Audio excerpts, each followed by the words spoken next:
From the Library of Congress in Washington, D.C. Well, good afternoon. I'm Carla Hayden, the Librarian of Congress, and I hope you are having as great a time at the 17th National Book Festival.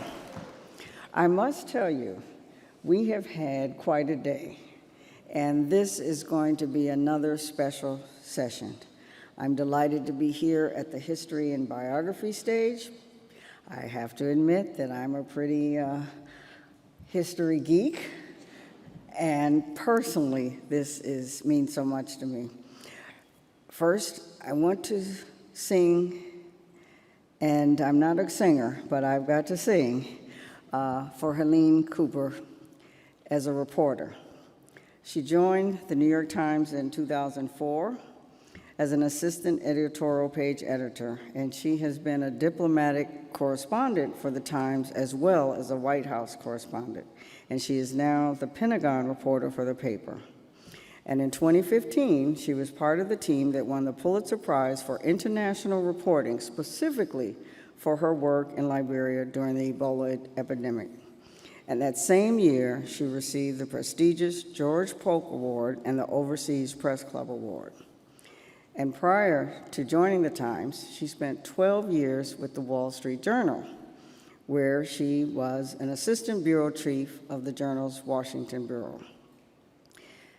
And I know that many of you are fans, like I am, of seeing her on Sunday mornings giving insightful, thoughtful words for us all to think about. Now, long before her life working high-profile jobs in the country's top papers, she experienced firsthand what it means to be swept up in the larger forces that make front-page news. Her best-selling memoir, The House at Sugar Beach, In Search of a Lost African Childhood, published in 2008, poignantly describes a world upended.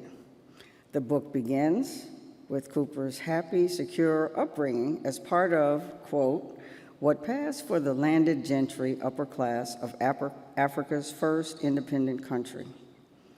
The overthrow of the Liberian government in the 1980s brought chaos, violence, and tragedy to her own family, who were forced to flee to America. And with unsparing prose, she recounts this past and her ultimate return to Liberia more than 2 decades after a near-death experience in Iraq. Her newest book, Madam President, The Extraordinary Journey of Ellen Johnson Sirleaf, extends her work to biography. Sirleaf, who survived Liberia's political and social upheaval, became the leader of its women's movement and was the first democratically elected female president in African history. And in 2011, you can give a hand for that, I see it. And in 2011, she received the Nobel Peace Prize. We are all thankful that Ms. Cooper has returned to her birthplace to write this book. And her book is impressive for both its detail and insight in providing something that we can all look to. Ms. Sirleaf is reserved, and her personal life and her presidency is examined in this book. We are all thankful that Ms. Cooper is extending her writing career to biography and history, and we look so forward to having her talk and be with us today. Now, at the close of her talk, you'll have a chance to ask her questions at one of the microphones that you see set up on the aisles. And you should know that this is being live streamed, and you are on camera, and you will be archived at the Library of Congress. So make these questions good. So please join me in giving a warm welcome to Ms. Helene Cooper.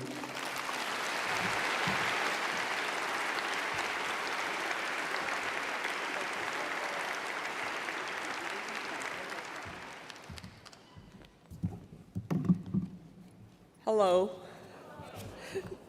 Thank you so much, Carla, for that great introduction. This morning, I woke up to the sound of rain, and I thought, nobody's gonna come. So I'm really happy to see that all of you managed to make it today. You clearly are, like myself, book lovers. For me, this book began 12 years ago while I was on a reporting trip in Eastern Congo. I didn't know it at the time. We never realize in the moment when significant things are happening. At least I don't. I'd been on assignment for the New York Times in Eastern Congo as part of a series of stories that I was writing about development in Africa. I went to Ghana, to Ethiopia, to Kenya, and I remember that with each place, I kept thinking that despite the poverty and challenges, none of them seemed as bad off as my own home country of Liberia, which had just come out of 2 decades of civil war. Until, that is, I got to Bukavu in the Congo. Oh, finally, now I'm home, I thought, as I crawled out of the small single-engine plane. After the semi-desert of Ethiopia and the savannas of Kenya, Bukavu was otherworldly lush, just like my home country of Liberia. Leafy green mountains, luxuriant banana trees, the same beautiful verdant landscape that we have in Liberia. And the same sense of abandonment that comes from having a population ravaged by years of pointless wars. Hundreds of boys trolled the streets with nowhere to go. Downtown buildings were marked with holes from rockets and grenades. The only cars were the white UN SUV vans. What struck me most, though, in Bukavu were the women. As I drove into the city, I passed women I had known all my life. There were old women with huge bundles of bamboo sticks on their backs. There were market women in their colorful dresses, huddled at the side of the road, selling oranges, eggs, nuts. There were young girls sitting in front of huts, bathing their little brothers and sisters in rubber buckets. No electricity was anywhere around, but one 10-year-old girl had dragged a bucket of dirty creek water up the hill to her house so she could wash her 4-year-old sister. These were the women that I had grown up with in Liberia, the women all across Africa, the worst place there is to be a woman, who somehow managed to carry that entire continent on their backs. I remember one woman in particular who stood out to me in Bukavu. It was twilight when I passed her, and she was trudging up the hill with all these logs on her shoulders. Her husband was walking just in front of her. He carried nothing. Nothing on his back, nothing in his hands, nothing. He kept turning around and telling her to hurry up. That image has stayed with me for 12 years. A few months after my trip to Bukavu, I was back in the United States when the women of Liberia, my home country, staged an incredible power play. Defying centuries of history in the most patriarchal of places, they flooded to the polls and staged a democratic coup. They upended years of male rule and voted for Ellen Johnson Sirleaf to be president of Liberia, the first woman to be democratically elected president in Africa. I knew instantly that I wanted to write about this. This book looks at the what happened. It's a book about Ellen Johnson Sirleaf and what it took to upend all those years of male rule in Liberia. But it's also a book about what drove the women who put her in power. And it is a book that looks at how they did it, how these women got so fed up with being exploited and raped and assaulted that they decided the only way forward was to turn the tables on the men any way that they could. In 1985, a young Ellen Johnson Sirleaf was thrown into jail by Samuel Doe, who was then the president of Liberia. She was put in a cell next to men who were condemned to die. She listened in that cell as the men next door to her were executed by firing squad. Afterwards, she sat in the corner of her fetid cell, her eyes squeezed shut, her lips moving silently as she prayed. wondering if the soldiers would rape her before they killed her.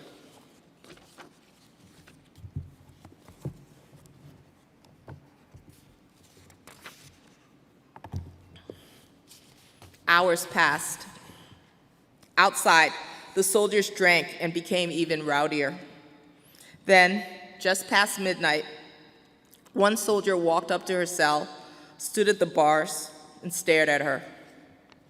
Several minutes passed in silence. Then he said, "I'm going to fuck you." He opened the cell door, and Ellen rose to her feet, her heart pounding. But just as the soldier was entering her cell, a voice behind him said, "As you were." The soldier dropped his hands. "Retreat," said the voice. The soldier closed the cell door, locked it, and moved away. Her savior stepped forward into the light. He was slightly older than the others, in his mid-20s, with beautiful dark skin and a serious face. Looking at him, Ellen wanted to cry. "They say you Gola?" he asked her. "Ma pa Gola," she replied. "Say something in Gola." "Ise, Weah pa town, Jojua," she said. Her rescuer stared at her for what felt like forever. Finally, he said, "Okay, I will stay here tonight. Nobody will harm you." So on that night, Ellen Johnson Sirleaf was not raped. But someone else was. A young Geo girl who also had been captured and brought to Shefflin was gang raped by soldiers there in the early hours of the morning, as Ellen huddled in her cell. Whether Ellen's would-be rapist took part as well, she would never know. After brutalizing the girl, the soldiers brought her, naked and crying hysterically, into Ellen's cell and pushed her in. She looked to be around 19 or 20. She was bleeding and her eyes were wild with fear. Jumping up, Ellen put her arms around her and lowered her onto the floor. In the corner, the two rocked back and forth, clutching each other. Slowly, the girl's cries softened. Her naked body started to tremble. Leaving her new cellmate for a moment, Ellen went up to the bars. There were a few soldiers milling around, alongside the one who had rescued her. "Hey man, y'all think about your mom then," Ellen said, her voice shaking. The soldiers looked at her. She tried again. "Think about your sisters." Still nothing. "I beg you, at least bring lapa or something for the child to wear." Finally, one of the men left and brought back a piece of cloth, and Ellen helped the girl cover herself. For the rest of the night, the two huddled side by side. They did not sleep, just sat and rocked back and forth as the minutes ticked away until dawn, when the soldiers came for Ellen. As she walked to the Jeep, Ellen looked at her young Geo cellmate. The two women had spent less than 12 hours together. One was now going to face the man she was certain would be her executioner. The other was staying with the men who were certain to rape her again. The Jeep pulled away, and Ellen turned in the seat to stare back at the young girl.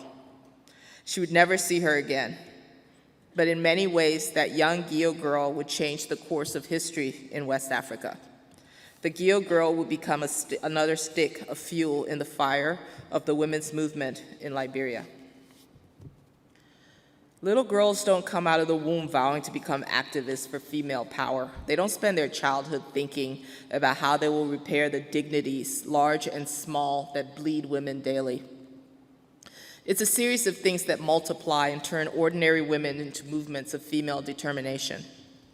You're living your life sweeping floors at a Renenbaum drugstore in Madison, Wisconsin, when your husband storms in to yell at you in front of your white boss lady. You're stunned by the violent shock of a hand slapping your face, delivered by the man who promised to love, honor, and cherish you till death do you part. You feel the warm, wet skin of a brutalized, naked, hysterical young woman as she crouches in the corner, bleeding, after being savaged by the men who swore an oath to protect Liberia and her people. "I wanted to be a school teacher like my mother," Ellen said, looking back 30 years later. Describing that night at the Shefflin barracks to me, she would use the mental sleight of hand that is common among survivors of unimaginable horror. She would relay the events of that night with no emotion whatsoever. The joyride on the beach, which the soldier told her would be her execution site, The useless pleas from the condemned men that she found a way to help them be spared, the overwhelming terror of men who know they're about to die, the overwhelming terror of knowing you're about to be raped, the gut-clutching anger of holding a young woman after she has been raped by soldier after soldier after soldier after soldier. That's what I wanted to do when I was young, Ellen said, to teach. The young Ellen, the Peking who would not be Izio, may have started off wanting to teach, but this was not a woman who was destined for the granular. Hers would be a different destiny, one launched in a Jeep by the young Gio girl who had been her cellmate. President Doe didn't realize it, but in locking Ellen Johnson Sirleaf up in jail, he created both an international cause célèbre and ignited the women's movement in Liberia. All across Liberia, young women were riveted by the story of this jailed female political dissident who's standing up to the men running the country. Eventually, after a year and under pressure from women's groups in the international community, Doe released Ellen, but he had created a monster. The stage was now set for the revolution that would overturn gender politics in West Africa. But the men still had one more act to play, and it was a doozy. I could stand up here for hours going on about what Charles Taylor did to Liberia, but that needs to be the subject of his own book. The tribal war he started, the child soldiers, the hundreds of thousands of people killed, the wars he launched in Sierra Leone and in the Ivory Coast. He kidnapped children from their terrified mothers. His forces went on a raping and killing spree that spared almost no one.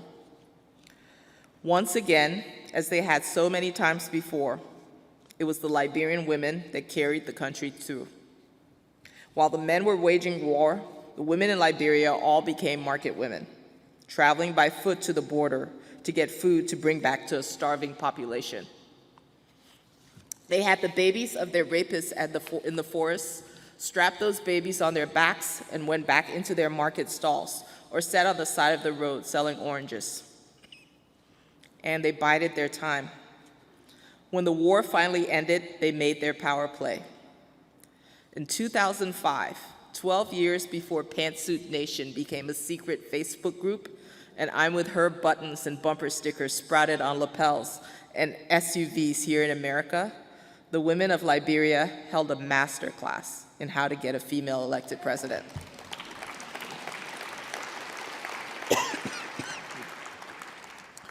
They had a perfect vehicle for their guerrilla campaign, Ellen Johnson Sirleaf, a woman who was supremely qualified, who by far outqualified the men who were running, but who also had no qualms whatsoever about playing dirty politics and fighting any dirt the men would fling with smellier dirt. The election came down to a choice between the 67-year-old Harvard-educated global bureaucrat and the professional football player, George Weah. George Weah was a world-renowned football player. He was a star in Europe where he was a striker for the Italian team AC Milan. In 1995, Weah won the Ballon d'Or. He was named FIFA World Player of the Year and the African Player of the Century. 2 goals in particular stood up. One was against Bayern in 1994, when he embarrassed not 1 or 2, but 3 Bayern defenders with his quick pivots before letting rip a gorgeous sally into the near post. The other goal, known around the world as the goal, was in 1996, when Weah destroyed the Verona midfield as he single-handedly slalomed his way down the pitch, twisting, turning, bucking, and weaving all the way to the Verona goal in a legendary performance that Liberians, who watched it using their makeshift Tiger batteries because there was no electricity, still talked about a decade later. That Weah had no college education didn't bother his youthful supporters, who countered that the Verona goal showed its own education. At the other end of the spectrum was Ellen Johnson Sirleaf, finance minister under former President Talbert, dissident under former President Doe, United Nations, World Bank, IMF pedigree, ally turned foe of Taylor. She had morphed from an abused wife cowering and hunched in the front seat of her husband's car while he beat her, to an international bureaucrat and iconic political dissident who is attempting to do something no woman had ever done before: win, by popular vote, the right to lead an African country. The men all fell in line behind George Weah and then complained that the women supporting Ellen were sexist. It was a remarkable display. Given the choice between a football player with no credible college education, but 2 fantastic goals against Bayern and Verona, and a Harvard-educated development expert, the top male presidential candidates who fell short in the runoff, with one exception, endorsed the football player. Weah, meanwhile, honing his message for why he, and not the old lady, should run Liberia, settled on an educated people have failed theme. You know book, you not know book, I will vote for you, became the Weah runoff slogan. And that theme was endorsed by the failed male presidential candidates who endorsed him. Liberia had one of the lowest literacy rates in the world, so an illiterate population would identify with a president who dropped out of school, right? Wrong. What the men who endorsed that strategy failed to realize is how much the very idea was angering the market women. Those women may not have been educated themselves, but they worked day and night in the fields and the market stalls to send their children to school. Now the men were telling them that education wasn't important. Just as the men fell in behind Weah, the women fell in behind Ellen. It didn't happen all at once.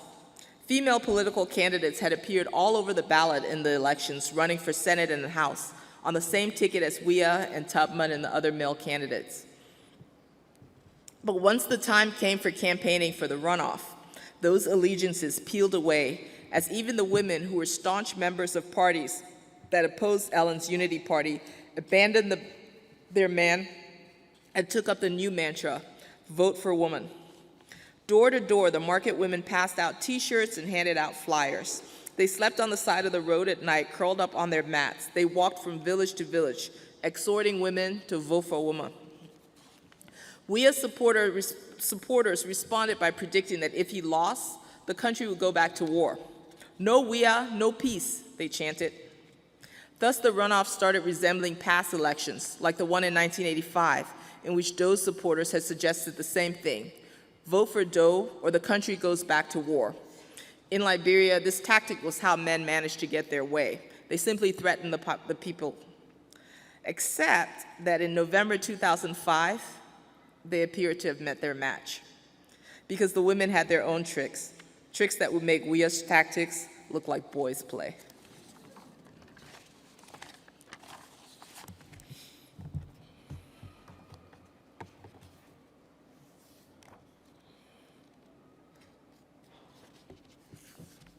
You want beer? Just give me your voter ID card. I will buy you beer. I said we buying voter ID cards, or $10 Liberty dollars for one. Who looking for money? Just bring your voter ID card. The group of women had stationed themselves at a bar near the ELWA junction, a major intersection in Monrovia along the road to Robertsfield. The women set to work, luring the young men in a time-honored fashion. Except this time it wasn't sex on the table. This time the women were the ones with the cash, and the young men were the ones with the commodity for sale. Some of those boys were finished stupid, one market woman recalled with a smirk. She was happy to go into detail about what she called the women's crafty techniques. We were crafty, she said, one silver tooth glinting in the sunshine as she laughed. Many of the young men thought that they were done with voting after the first round and didn't understand that they would need their ID cards again if their man was actually to assume the presidency. Others knew and didn't care.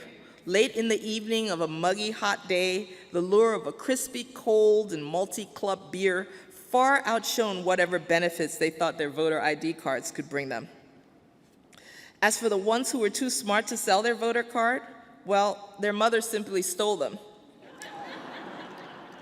Some of the old men, when their children had high hair, said they would be voting, they're still voting for George Weah. They stole their children their ID cards, Parley Harris said, looking sheepish and defiant at the same time. One market woman, who agreed to be referred to as the Oma, says she snuck into her son's room while he was sleeping, slipped his voter ID card out of his wallet, and buried it in the yard. Years later, there was no shame among the women who stole their son's ID cards. "Yeah, I took it, so what?" the Oma said. "That foolish boy, what he knew? I carried him for 9 months. I took care of him. I fed him when he was hungry. Then he would take people's country and give it away? You would give elephant head to a child to carry?"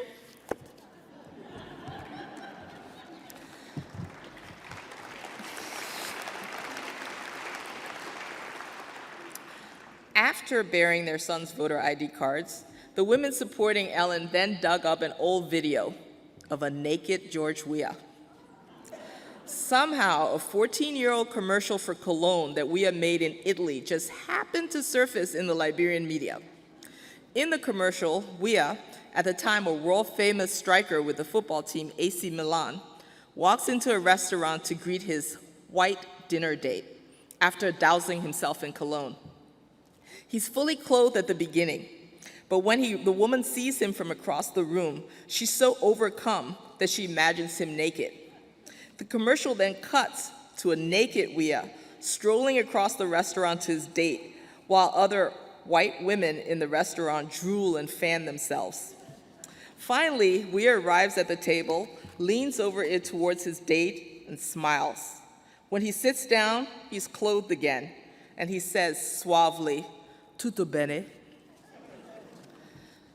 To get an idea of how this commercial played in Liberia, you have to understand this country's Bible-spouting Puritanism and its deep racial scars.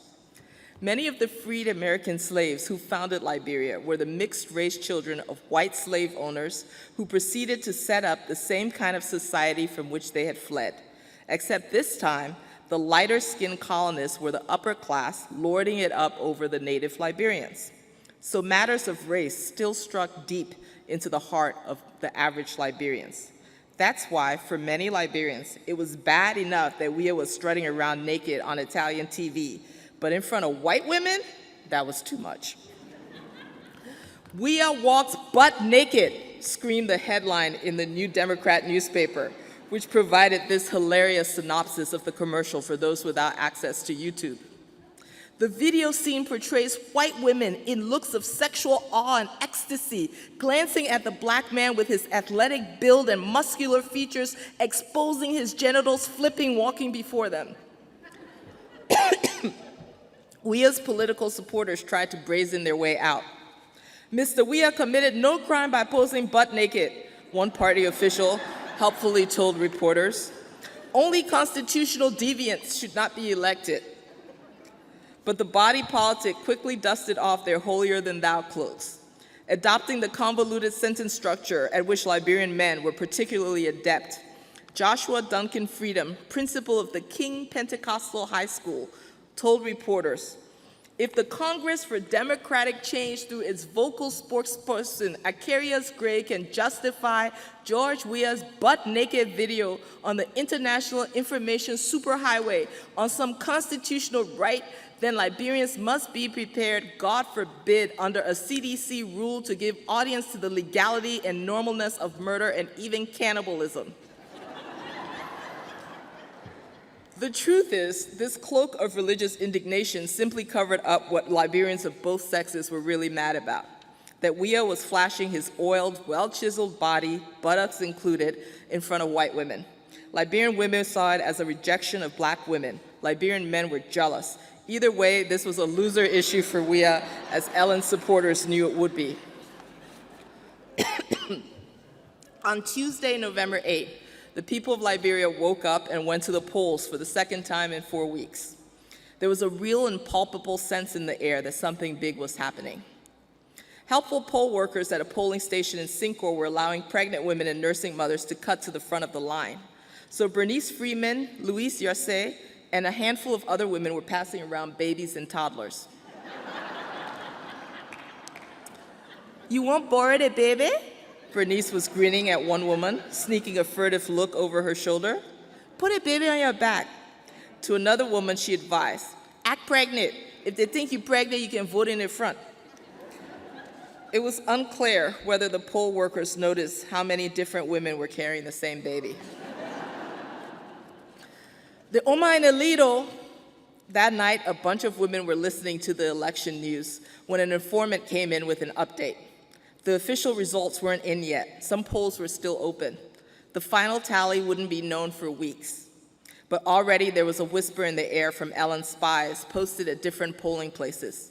People weren't supposed to disclose voting trends at the polling booths for fear of swaying those who hadn't cast their vote yet. But all across the country, Ellen's army of women were finding ways to skirt the regulation. For Lucy Sloan, the workaround came by reverting to an old nursery school chant used to teach children the alphabet. S-O-So, G-O-Go, N-O no. Every Liberian kid knows this chant. For Lusu on runoff night, the chant took on a new meaning. Hanging outside a polling booth, she nervously asked an informant how the vote was going. He eyed the voting officials in attendance, then grinned slyly. S-O-So, G-O-Go, N-O no, he sang.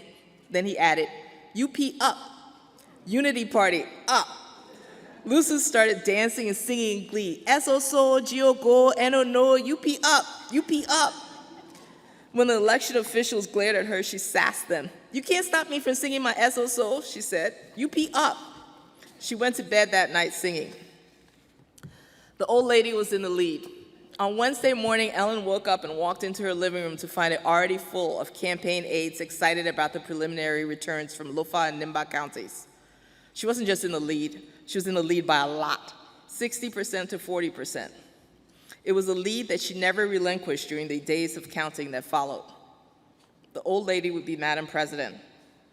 Out of the 25 years of carnage that was Liberia's descent into hell had emerged a new leader, and that person was a 67-year-old grandma. On November 23rd, after the official results were announced, Ellen was heading back to her house from campaign headquarters, juggling congratulatory phone calls from all over the world. In the back seat of her SUV, her American friend Steve Cashin turned to her, grinning. The White House just called, he said. President Bush wants to talk to you. He recited a very secure, encrypted phone number. Call that number. A minute later, Ellen was on the phone with the American president, accepting his congratulations. Then the phone went dead. Liberia in 2005 had no landlines, thanks to the war, so everyone used cell phones. They paid for that service from Lone Star Cell Company by purchasing scratch cards from grown-up boys on the side of the road. The president-elect of Liberia had just run out of credit on her scratch card. Turning to Cashin, Ellen smirked. This isn't very presidential at all, is it? When word spread about Ellen's victories, the markets of Monrovia emptied as the women who minded the stalls at Rally Time and Nancy Dorr and Red Light and Painesville ran jubilant into the streets. Go to school, some of them yelled. Don't play football. I still think about that woman I saw in Bukavu in the Congo all those years ago, the one walking with her husband carrying all those logs on her back. In so many ways, I guess this book is for her. Thank you, and I'm happy to answer any questions.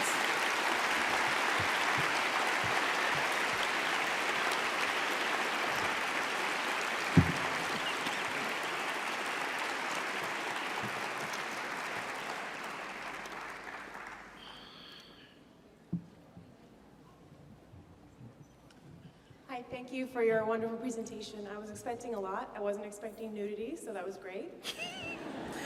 You need to really Google the George Weah naked video. I'm afraid now. No, you got to do it. I spent hundreds of times in research hours watching it.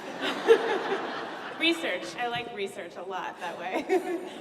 My question is actually, there's a big part of Johnson Sirleaf's story that is to do with her education. Mm-hmm.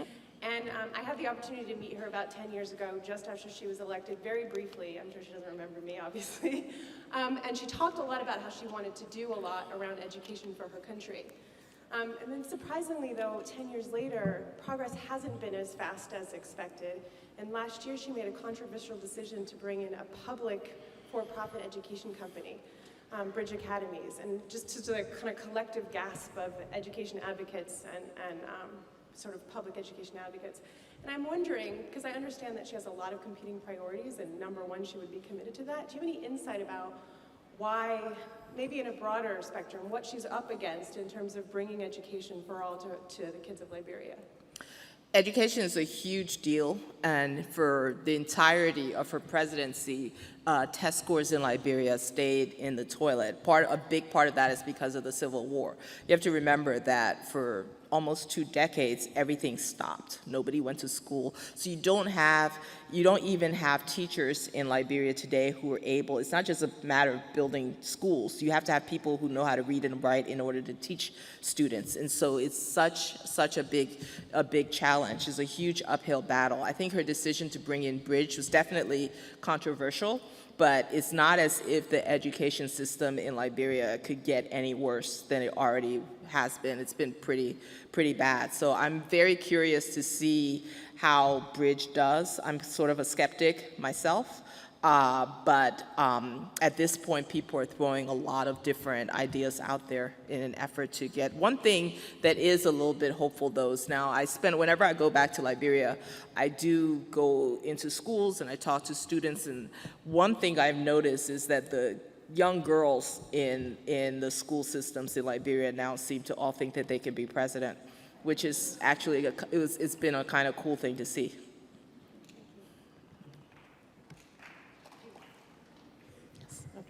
Hello. Hi. I just want to say, first of all, I enjoy your commentary on Meet the Press when you're on, so thank you so much for that. Thank you. My question has to do with an ancestor. My great-grandfather had visited Monrovia in about 1920, 21. And what I'd like to know is, someone did an interview with him, but we don't have the masthead to tell us where the source was. Since the Civil War, are there any records or archival information available? I don't know what the structure sounds like. It just kind of tore up. So do you know if there's the newspapers or any other source? Yes and no. There's a history museum in Monrovia, but it was destroyed. It was not completely destroyed, but it was crippled during the Civil War, and a lot of artifacts were destroyed. So there is something that's still there.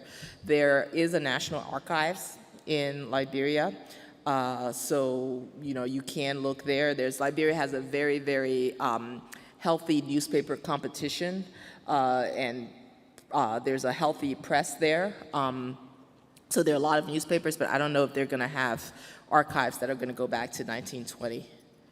So it's sort of, you might have to go and kind of I think it would help if you knew who did the interview and where. Did it appear in a newspaper? I believe it appeared in a newspaper because of the way it was written. Yeah, but they weren't doing microfiche and that kind of stuff in Liberia back then, so. Okay, well, maybe I'll visit the country. Thank you. Yes. Hi, thank you for your book. Thank you. I've worked with President Sirleaf for a while, and I'm continuing on a project with her. And your book was I didn't think anything could get better than her autobiography, but the way that you were able to extract that, merge it with your own interviews, and put your objective lens on it, it really is, it's a tour de force. Thank you. For people who want to read on women in politics. My question to you is, now that President Sirleaf's presidency is coming to an end, and you've had the Liberian Education Trust with the success that she has had in education in that arena, you've got the rebuilding of the hospitals, some of the roads are back. You certainly have, she's indicted and bringing to trial some of the major leaders in the government for corruption. And of course, Ebola. What do you think her most long-lasting legacy is? I think it's gotta be the women. There's no way, no matter, and she has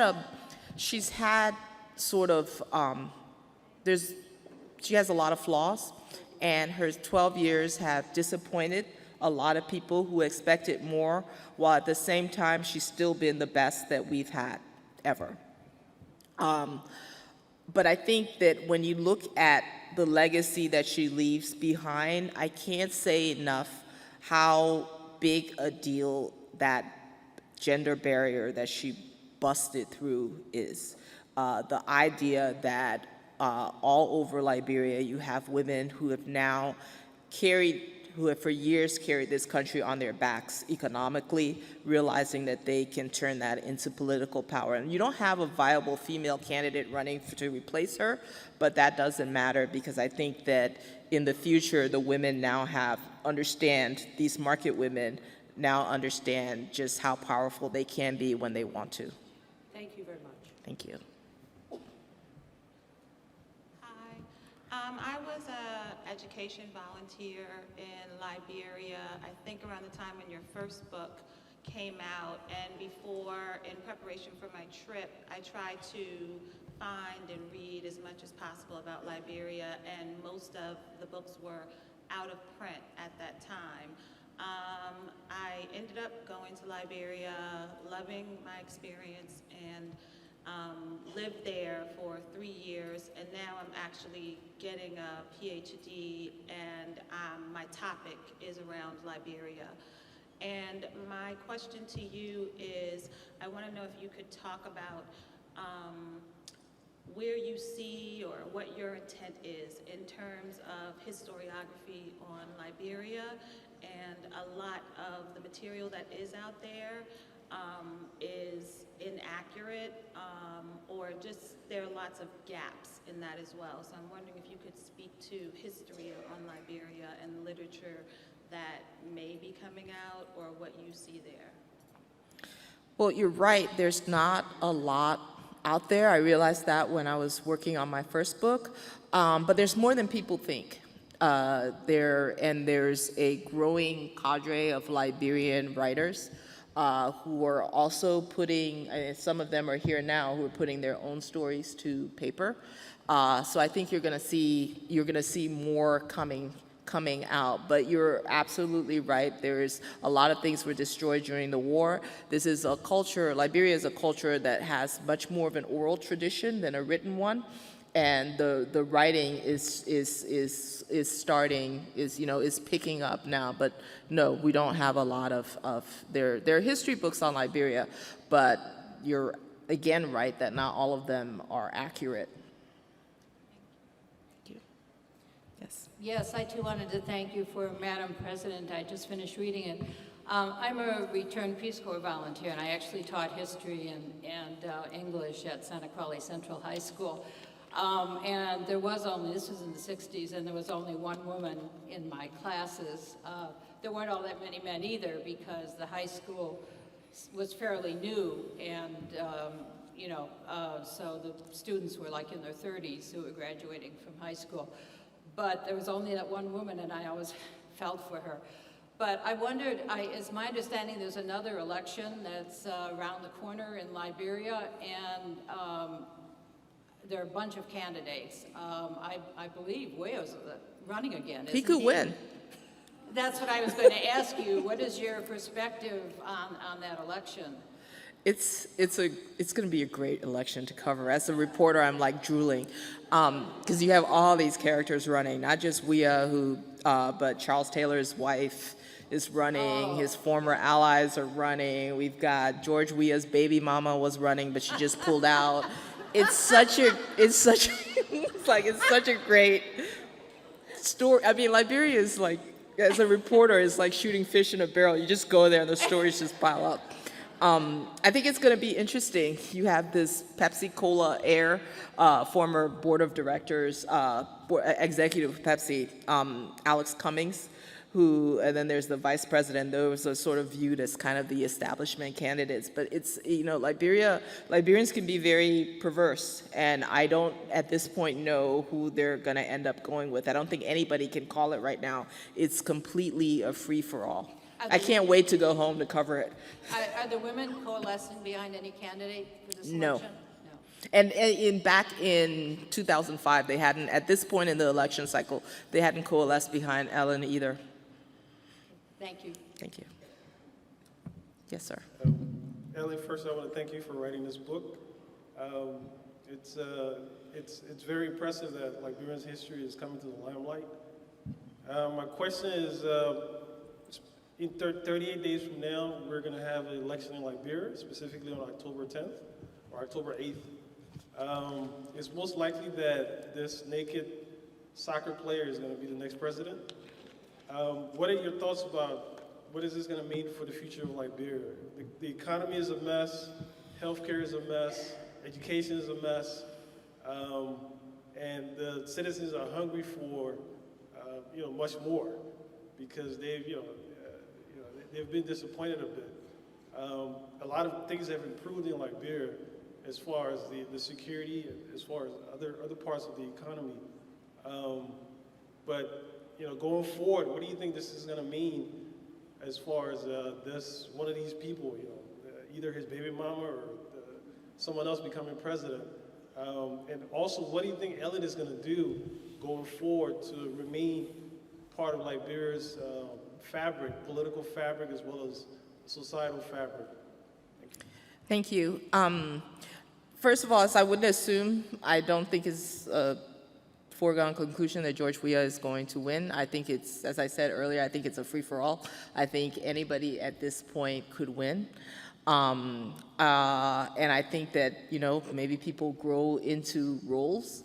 I do think that one of the places where I find optimism is that in the 12 years that Ellen Johnson Sirleaf has been president, she's really opened up freedom of speech and freedom of the press in Liberia to levels that we've never had before. So the Liberian people are far less tolerant of the sort of things that they accepted decades ago. That's one of the reasons why with Ebola, Liberia was hit harder than either Sierra Leone or Guinea, but Liberia came out of it much faster than either of those other two countries did. And I think that's in large part because Liberian people were not going to tolerate, the kind of ineptitude that would cause this to linger and linger. So I think that the sort of free-for-all atmosphere that we have in Liberia, and the freedom of speech and the freedom to criticize, is something that Liberians are not going to be willing to let go of. And I think that's something that causes me to feel a little bit more optimistic about our future. I'm being